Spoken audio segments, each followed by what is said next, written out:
The most powerful evangelism of all time. You know what? Yourself. You don't need to talk. You don't need to share about the Lord Jesus Christ. You don't need to share about God the Father. Of course, you don't need to share about the Holy Spirit. Why, Brother James? How to win a soul? I'll teach you. Now to preach, not to teach. I'll teach you. How, Brother James? Relationship.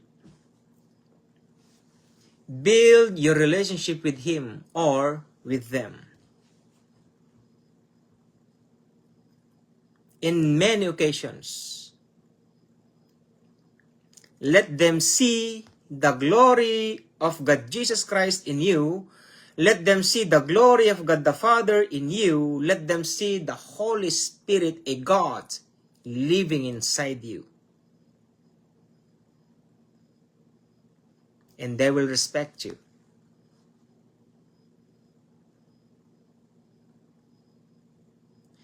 Look at those testimonies out there.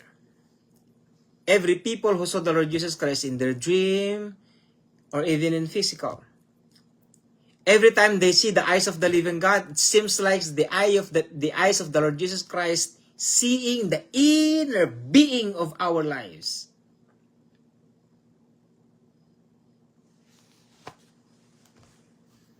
That's how they see in you. That's how they see it in you, my dears. The nature of the Lord Jesus Christ in your life. That's the perfect evangelism.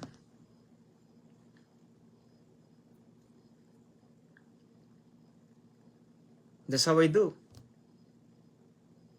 A lot of brethren out there, I have friends who are not actually Satanists. I talk to some Satanists actually. I talk to some Satanists, agnostic, and atheist.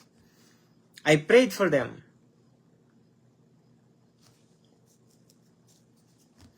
And I respect them. The Lord Jesus Christ respects the nature of a person. That's why we need discernment. That's why not all God Jesus Christ healed. That's why not all God Jesus Christ preach and teach to the people. Study the Holy Bible. God Jesus Christ never healed everyone, 100%. No, only few. He chooses only few. Depends on God the Father told him, instructed him. Excuse me. That's why evangelism is not easy. If you know the proper procedure, it's too easy. How?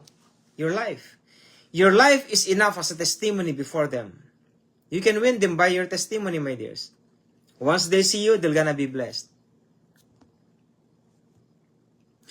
All of my brothers and friends and whoever they are, they knew that I am who I am. They knew me. I'm not hiding who I am. I'm telling them. But I'm not saying I'm a pastor. I'm not saying I'm a preacher. If they ask me, I will tell them. If they don't ask, I will shut my mouth.